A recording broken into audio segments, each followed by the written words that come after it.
Friends Pandian serial next எபிசோட்னா review பார்க்கலாமாங்க.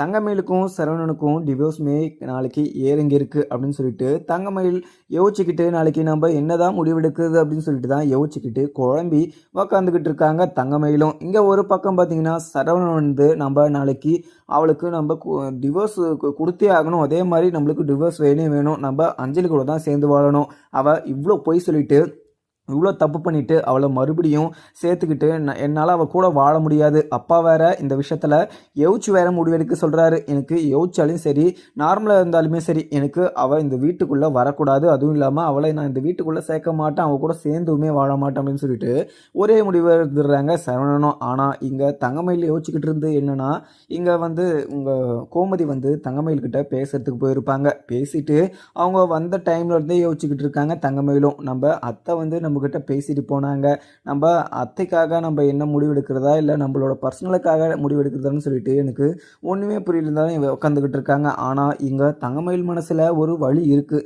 ஏன்னா இங்கே சரவணன் வந்து கோயிலில் மீட் பண்ணி அப்படி ஒரு வார்த்தையை கேட்டதை நினச்சிக்கிட்டு தான் இருக்காங்க ஒன்றுமோ தங்கமயில். ஆனால் அங்கே கோர்ட்லேயுமே தங்கமயில் வந்து எனக்கு அவர் கூட வாழ விருப்பம் இல்லை அப்படின்ற ஒரு முடிவை தான் சொல்ல போகிறாங்க. ஏன்னா தங்கமயிலுக்கு சரவணன் மேலே பயங்கர கோபம். ஆனால் இங்கே கோமதி மேலேயும் பாண்டியன் மேலேயும் மிகப்பெரிய ஒரு அன்பு அக்கறையுமே வச்சுக்கிட்டு இருக்காங்க. அவங்க மேலே இவ்வளோ பெரிய மரியாதை இருந்தாலையும் அங்கே கோர்ட்டில் அவங்கள எதிர்ப்பாக தான் பேசுவாங்க தவிர அங்கே சரவணன் கூட நான் சேர்ந்து வாழ மாட்டேன் அப்படின்னு சொல்லிட்டு அங்கே கோர்ட்டில் சொல்ல தான் போகிறாங்க அப்படின்னு சொல்லிட்டு இங்கே யோசிச்சுக்கிட்டு இங்கே உக்காந்துக்கிட்டு இருக்காங்க தங்கமயில். ஆனால் ஒரு பக்கம் பாக்கியமும் வந்து தங்கமயில் நாளைக்கு கோர்ட்டில் ஏனுங்க இருக்குது, அதே மாதிரி நீ அவங்க கூட சேர்ந்து தான் வாழணும், அவங்கள என் கூட எப்படியாவது சேர்த்து வச்சுருங்க அப்படின்னு சொல்லிட்டு நீ தான் சொல்லணும் தங்கமயில். உன்னோட வாழ்க்கைக்காக என்னால் அங்கே பேச முடியாது, அதுவும் இல்லாமல் நான் அங்கே எதுவுமே வாயை கூட திறக்க முடியாது, உன்னோட வாழ்க்கையை நீ தக்க வச்சதுக்கு பார்த்துக்கோ. உங்கள் மாமியார் கூட இங்கே வந்து உங்ககிட்ட பேசியிருப்பு இருக்காங்க, இந்த ஒரு அட்வான்டேஜை வச்சு நீ அந்த வீட்டுக்குள்ளே போயிடு அப்படின்னு சொல்லிட்டு இங்கே பாக்கியம் சொல்லுவாங்க. இதை கேட்ட தங்கமயிலுமே, அம்மா எனக்கு எல்லாமே தெரியும், நீங்கள் எங்கிட்ட சொல்லிக்கிட்டு இருக்காதீங்க, எவ்வளோ கஷ்டத்தையும் நான் அனுபவிச்சுக்கிட்டு இருக்குன்னு சொல்லிட்டு உங்களுக்கு தெரியல, இந்த கஷ்டத்துக்கெல்லாம் காரணமே நீங்கள் தான், நீங்கள் எதுவுமே பண்ணாமல் இருந்தீங்கன்னா நான் இவ்வளோ கஷ்டத்தை அனுபவிச்சிருக்கே மாட்டேன் அப்படின்னு சொல்லிட்டு தங்கமயில் வந்து சொல்லிடுறாங்க.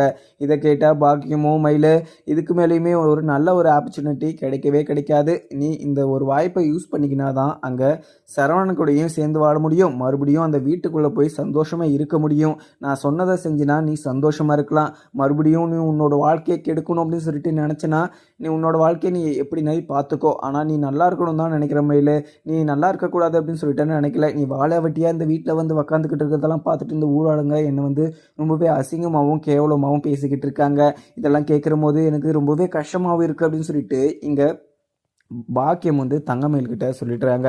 இதை கேட்ட இங்கே தங்கமயிலும், அம்மா நான் எடுத்த முடிவில் பின் வாங்குறதா கிடையாது, அவரை நான் டிவோர்ஸ் வாங்க தான் போகிறேன், அதுவும் இல்லாமல் அவர் கூட சேர்ந்து வாழ்கிறதுக்கு எனக்கு விருப்பம் இல்லைன்னு சொல்லிட்டு கோர்ட்டில் சொல்ல தான் போகிறேன் அப்படின்னு சொல்லிட்டு அங்கேருந்து வேலைக்குமே கிளம்பிடுறாங்க.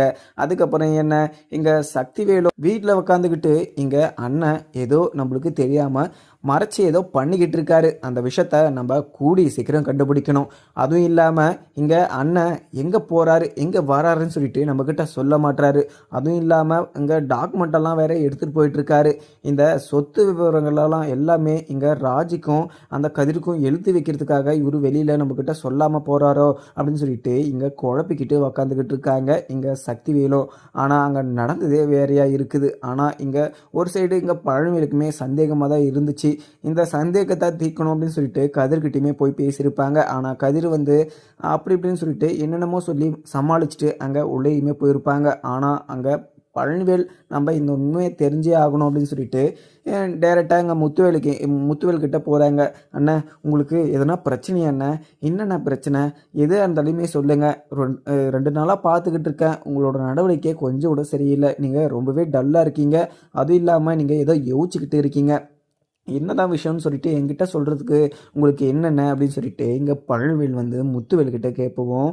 முத்துவேல் வந்து, பழனி எனக்கு எந்த ஒரு பிரச்சனையுமே இல்லை, எனக்கு பிரச்சனைன்னு சொல்லிட்டு உனக்கிட்ட யார் சொன்னது, ஏன்னா எப்பவும் போல் நல்லா தான் இருக்க, நீ இப்போ பார்க்குற இல்லையா, நீ அங்கே பாண்டியன் வீட்டிலேருந்து வந்து இங்கே பார்க்குறதுனால உங்களுக்கு டிஃப்ரெண்ட்டாக ஏதோ தெரியுது போல், எனக்கு எந்த ஒரு பிரச்சனையும் இல்லை பழனி, நீ போ எங்கள் கடையில் அங்கே தனியாக சுகன்யா வந்து வேலை செஞ்சிட்ருப்பா, நீ போ அவளுக்கு ஒத்தாசை ஏறு அப்படின்னு சொல்லிட்டு அங்கேருந்து கிளப்பி விட்டுற விட்டுடுறாங்க பழனிவேலை.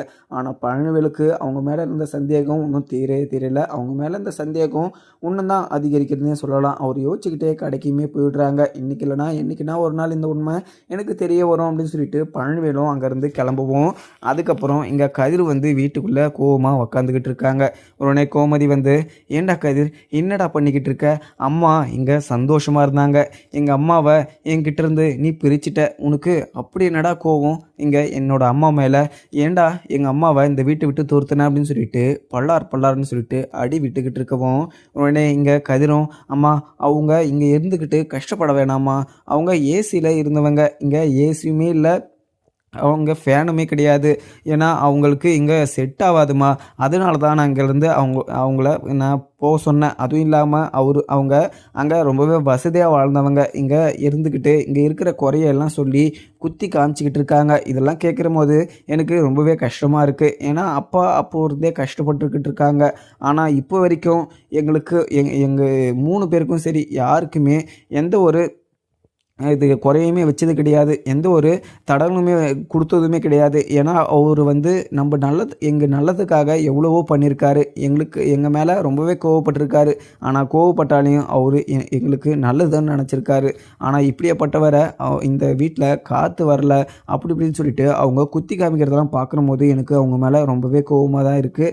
கோவமாக இருக்கிறத விட அவங்க அங்கே இருந்தால் தான் நல்லா இருப்பாங்க அப்படின்னு சொல்லிட்டு தான் இந்த வீட்டை விட்டு நான் அமுச்சு விட்டேன் அப்படின்னு சொல்லிட்டு கதிர் வந்து சொல்லிடுறாங்க. ஆனால் கோமதி விடுறதா கிடையாது.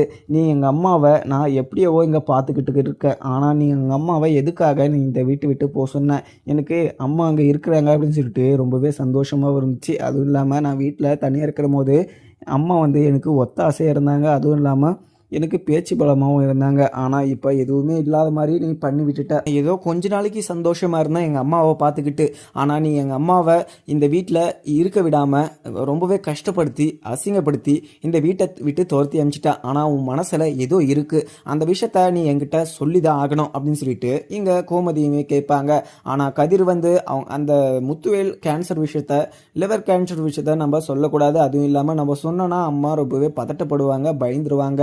நம்ம இந்த விஷயத்த யார்கிட்டையுமே சொல்லவும் கூடாது அப்படின்னு சொல்லிட்டு இங்கே கதிர் வந்து அப்படி இப்படின்னு சொல்லிட்டு மழுப்பிக்கிட்டு இருக்கவும், உடனே கோமதியும், இதை படுறா கதிர், நீ எந்த உண்மையாக இருந்தாலுமே நீ என்கிட்ட சொல்லி தான் ஆகணும். அதுவும் இல்லாமல் நீ சொல்லலைன்னா நான் உன்னை விடவே மாட்டேன். நீ ஏதோ ஒன்று விஷயத்த மறைச்சி வச்சுக்கிட்டு இருக்க, இந்த விஷயத்த நீ என்கிட்ட சொல்லி தான் ஆகணும் அப்படின்னு சொல்லிட்டு கோமதி வந்து விடாப்படியாக கேட்டுக்கிட்டு இருக்கவும், உடனே கதிரும், அம்மா அது வந்து எதுவுமே இல்லைம்மா, என்ன ஏம்மா இப்படி கம்பல் பண்ணி கேட்டுக்கிட்டு இருக்க? அவங்க இங்கே இருந்தால் கஷ்டப்பட்டுக்கிட்டு இருப்பாங்க அப்படின்னு சொல்லிட்டு தான் நான் இந்த வீட்டை விட்டு துரத்தி அமிச்சேன். ஆனால் வேறு எந்த ஒரு நோக்கத்துலையுமே அவங்கள இந்த வீட்டை விட்டு நான் துரத்தி அமைக்கல. அதுவும் இல்லாமல் என் மனசில் எந்த ஒரு விஷமும் கிடையாது அப்படின்னு சொல்லிட்டு இங்கே கதிருமே சொல்லுவோம். உடனே கோமதியும் விடுறதா இல்லை. ஏன்னா இங்கே கதிர், நீ என்ன விஷயத்தை மனசில் வச்சுக்கிட்டு இருக்குன்னு சொல்லிட்டு எனக்கு நல்லாவே தெரியும். ஆனால் நீ எப்படியாப்பட்டவன்னு சொல்லிட்டு எனக்கு அதை விட நல்லாவே தெரியும். நீ அப்போத்தாவே இந்த வீட்டை விட்டு நீ தொடுத்திருந்து ஏதோ ஒரு காரணத்தோடு தான் தொடுத்திருக்க. அதுவும் இல்லாமல் நீ 2 நாளாக சரியே கிடையாது. ஆனால் எங்கே போகிற எங்கே வரேன்னு சொல்லிட்டு சொல்லக்கூட மாட்டுற. இங்கே ராஜி வந்து என்கிட்ட சொன்னா, நீ எங்கே போகிறேன்னு சொல்லிட்டு அவகிட்ட சொல்லாமையே போறியான். அதுவும் இல்லாமல் நீ காத்தாலே இழந்து வேறு எங்கேயோ போயிட்டு அவகிட்ட எங்கே போகிறேன்னு சொல்லிட்டு சொல்லாமலே இருக்கியான். அவள் உண்மையில பயங்கர கோபமாகவும் இருக்கா. நீ இந்த விஷயத்த என்கிட்ட சொல்லி தான் ஆகணும் அப்படின்னு சொல்லிட்டு இங்கே கோமதியுமே சொல்லவும், அதுக்கப்புறம் என்ன கதிரும், அம்மா நான் இந்த விஷயத்த சொல்கிறேன், ஆனால் இந்த விஷயத்த கேட்டு நீங்கள் ரொம்பவே ஆச்சரியப்படக்கூடாது, அதுவும் இல்லாமல் பயப்படக்கூடாது அப்படின்னு சொல்லிட்டு கதிர் வந்து சொல்லிடுறாங்க. இதை கேட்ட கோமதியும், இது என்னடா சொல்கிற கதிர், நீ சொல்கிற விஷயத்த கேட்டு நான் பயப்படுவேனா? அப்படி என்னடா விஷயத்த வச்சுக்கிட்டு இருக்க அப்படின்னு சொல்லிட்டு கோமதி வந்து கேட்கவும், உடனே இங்கே கதிரும், அம்மா அது வந்து இங்கே மாமா இருக்கார்ல முத்துவேல் மாமா, அவருக்கு கேன்சர் இருக்குமா, அதுவும் இல்லாமல் லிவர் கேன்சர், அது ஒரு விஷயமா தான் இங்கே திருச்சி வரையும் நாங்கள் போயிட்டு வந்தோம். அது இல்லாமல் கூடி சீக்கிரம் அவருக்கு ஆப்ரேஷன் பண்ணணும். இங்கே கேன்சர் வந்து செகண்ட் ஸ்டேஜ் வரையும் இருக்கிறதுனால அவங்க ரொம்பவே கிரிட்டிக்கலாக இருக்காங்க. நம்ம கூடி சீக்கிரம் ஆப்ரேஷன் பண்ணணும் அப்படின்னு சொல்லிட்டு டாக்டர் வந்து எங்ககிட்ட சொன்னாங்க. இந்த விஷயத்த யார்கிட்டையுமே சொல்ல வேணாம் அப்படின்னு சொல்லிட்டு மாமா சொன்னார். ஆனால் நீங்கள் இவ்வளோ கம்பல் பண்ணி கேட்டதுனால தான் இந்த விஷயத்த சொன்னேன் அப்படின்னு சொல்லிட்டு இங்கே கதிர் வந்து சொல்லிடுறாங்க. அதுக்கப்புறம் இதை கேட்ட இங்கே கோமதியும், என்னடா சொல்கிற கதிர், இங்கே அண்ணனுக்கு கேன்சர் அப்படின்னு சொல்லிட்டு அங்கே உறைஞ்சி போய் நின்றுட்டுறாங்க இங்கே கோமதியும். ஆனால் இவங்க 2 பேரும் பேசிக்கிட்டு இருக்கிறத வெளியில் கதவுக்கு வெளியில் நின்றுக்கிட்டு இங்கே ராஜுயும் இதை கேட்டுக்கிட்டு இருக்காங்க. ராஜு இதை கேட்டதும் ரொம்பவே வருத்தத்தில் அங்கேருந்து கிளம்பிடுறாங்க. அங்கே முத்துவேல் வீட்டுக்கு போனதும் இங்கே ராஜு வந்து முத்துவேலை கட்டி பிடிச்சிக்கிட்டு அழுந்துக்கிட்டு இருக்காங்க. அப்பா ஏன்பா என்கிட்ட இந்த விஷயத்த மறைச்சிங்க?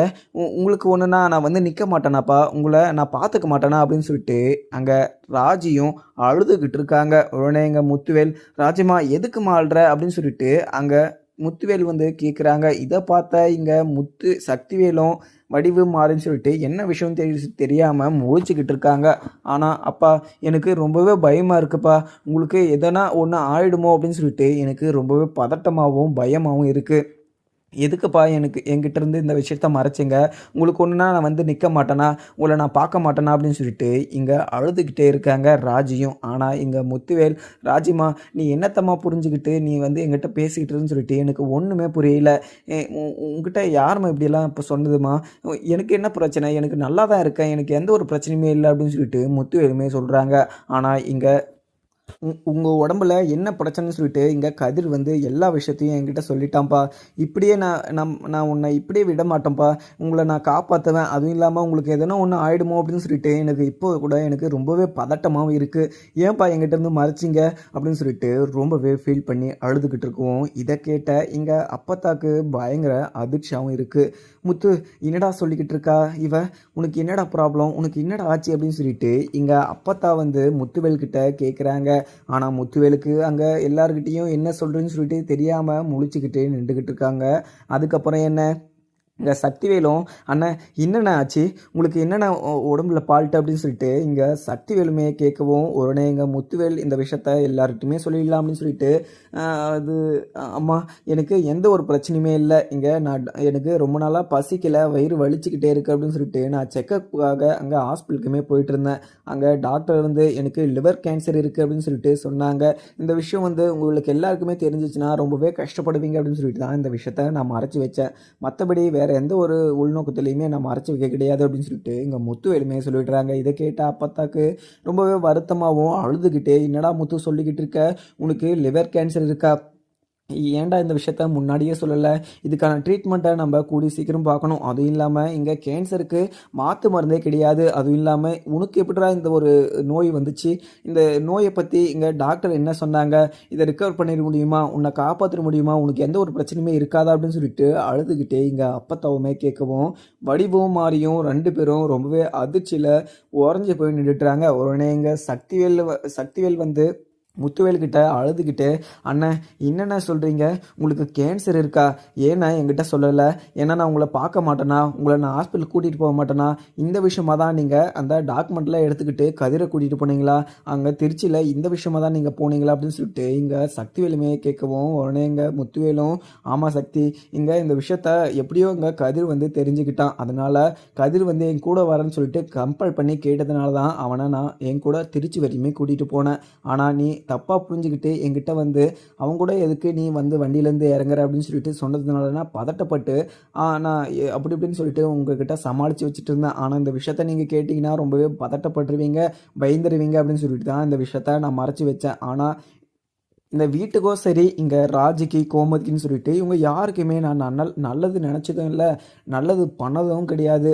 ஆனால் இவங்களுக்கெல்லாம் நான் எப்போ தான் நல்லது பண்ண போகிறேன் அப்படின்ற வருத்தத்தில் நான் உட்காந்துக்கிட்டு இருக்கேன். இப்போயுமே அந்த கேன்சர்ன்ற நோய் எனக்கு இருக்குது அப்படின்னு சொல்லிட்டு நான் வருத்தப்பட கிடையாது. ஆனால் உங்களுக்கெல்லாம் எதுவுமே நான் பண்ணலை அப்படின்றது தான் என் குற்றம் வச்சா எனக்கு மனசுக்குள்ளே உறுத்திக்கிட்டே இருக்குது அப்படின்னு சொல்லிட்டு இங்கே முத்துவேல் வந்து சொல்லுவோம். உடனே சக்திவேல் வந்து, அண்ணன் இல்லைண்ணே, எங்களுக்கு நீங்கள் எதுவுமே பண்ண உயிரோட எங்கள் கண்ணு முன்னாடி இருந்தால் எங்களுக்கு அதுவே போதுண்ணே, உங்களை நாங்கள் காப்பாற்றுறதுக்கு என்னென்ன பண்ணணுமோ அதை நாங்கள் கரெக்டாக பண்ணுறோம். அது இல்லாமல் எனக்கு தெரிஞ்ச சீஃப் டாக்டர் ஒருத்தர் இருக்கார், நான் அவங்கக்கிட்ட உங்களை நான் கூட்டிகிட்டு போகிறேன், உங்களுக்கு எதுவுமே ஆகாதுண்ணே, உங்களை காப்பாற்ற வேண்டியது எங்களோட பொறுப்பு. அதுவும் இல்லாமல் நீங்கள் இந்த விஷயத்த இவ்வளோ லேட்டெல்லாம் சொல்லக்கூடாது, இவ்வளோ டிலே பண்ணி நீங்கள் சொன்னீங்கன்னா இந்த மாதிரி ஒரு விஷயத்துக்கு நாங்கள் எப்படி ரியாக்ட் பண்ணுறதுன்னு சொல்லிட்டு தெரியலண்ணே.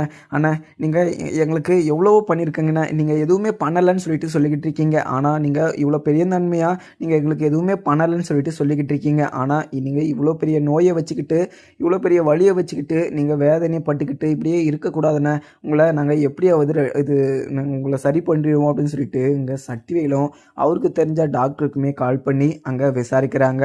உடனே அவங்க விசாரித்ததும் இங்கே பேஷண்ட்டை வந்து இங்கே ஹாஸ்பிட்டலுக்கு கூட்டிகிட்டு வாங்க அப்படின்ற மாதிரியுமே சொல்லி சொல்லியிருப்பாங்க இங்கே சக்திவேலு கிட்ட.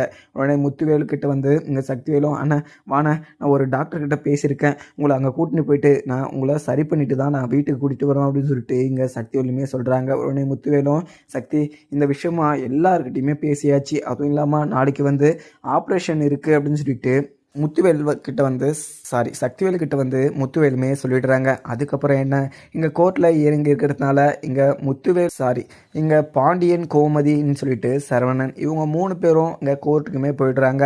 அதுக்கு முன்னாடி இங்கே தங்கமயிலும் பாக்கியம், மாணிக்கம் சொல்லிட்டு அவங்க கோர்ட்டில் ஏற்கனவே வந்துட்டு இருக்காங்க. உடனே இங்கே ஜட்ஜுமே, நீங்கள் இது தங்கமயில், நீங்கள் சரவணன் கூட வாழ உங்களுக்கு விருப்பமா அப்படின்னு சொல்லிட்டு கேட்கவும், உடனே இங்கே தங்கமயில் வந்து சரவணன் கூட சேர்ந்து வாழ முடியாது அப்படின்ற ஒரு விஷயத்த அங்கே முன்னாடியே சொல்லிடுறாங்க.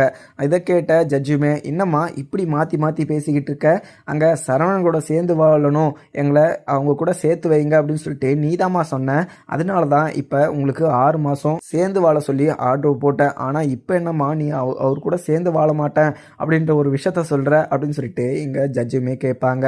இல்லை மேடம், அவர் கூட என்னால் சேர்ந்து வாழ முடியாது, அவர் என் மேலே இருக்கிற கோவத்தை இன்னும் அவர் மனசுலேருந்து வெளியே தூக்கியே போட கிடையாது, ஆனால் அவர் என் மேலே இவ்வளோ பெரிய கோவத்தை வச்சுக்கிட்டு அவர் கூட என்னால் சேர்ந்து வாழ முடியாது, அவரும் என்னை சேர்த்துக்கிட்டு அவர் என் கூட சேர்ந்து வாழவும் மாட்டார் அப்படின்னு சொல்லிட்டு இங்கே மயிலுமே சொல்லிடுறாங்க. இதை கேட்ட இங்கே சரவணனுக்கு பயங்கர அதிர்ச்சியாகவும் இருக்குது.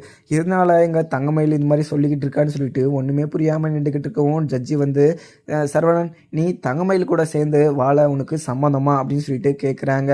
உடனே இங்கே சரவணனும், இல்லை மேடம், எனக்கு தங்கமயில் கூட சேர்ந்து வாழ முடியாது, அவள் இவ்வளோ பெரிய பொய் சொல்லி அவள் அந்த வீட்டில் வாழ்ந்துக்கிட்டு இருந்ததே மிகப்பெரிய விஷயம், அதுவும் இல்லாமல் 2 வருஷமாக அவளை நான் சந்தோஷமாக தான் வச்சு பார்த்துட்டு இருந்தேன், ஆனால் அவங்க ஃபேமிலியே சேர்ந்து எங்களோட ஃபேமிலியை ஏமாற்றி கஷ்டப்படுத்தி அவமானப்படுத்தி அவங்க இவ்வளோ பெரிய பொய்யை சொல்லியிருக்காங்க அப்படின்னு சொல்லிட்டு இன்னும் என் மனசுலேருந்து அந்த காயமும் அந்த ஒரு வலியும் ஆறவே கிடையாது, அவ கூட சேர்ந்து என்னால் வாழ முடியாது அப்படின்னு சொல்லிட்டு இங்கே சரவணனும் சொல்லிடுறாங்க. அதுவும் இல்லாமல் அவள் வயசு விஷயத்தில், படிப்பு விஷயத்தில், நகை விஷயத்தில், வேலை விஷயத்துன்னு சொல்லிட்டு அவள் நிறையா விஷயத்தில் என்கிட்ட பொய் சொல்லியிருக்கலாம், ஆனால் அவள் அந்த பொய்யை சொல்லிவிட்டு என்கிட்ட இருந்து மறைச்சி வச்சா பார்த்தீங்களா, அதுதான் மேம் என்னால் மறக்க முடியலை. அதுவும் இல்லாமல் எங்கள் அம்மாவும் எங்கள் அப்பாவும் எவ்வளவோ அவளுக்கு நல்லது பண்ணாங்க, ஆனால் அந்த நல்லதை அவள் மனசில் நினைக்காம ஒரு நன்றி இல்லாமல் எங்கள் அம்மாவையும் எங்கள் அப்பாவையும் ஒரு நாள் கோர்ட்டில் உட்கார வச்சுவ அவளை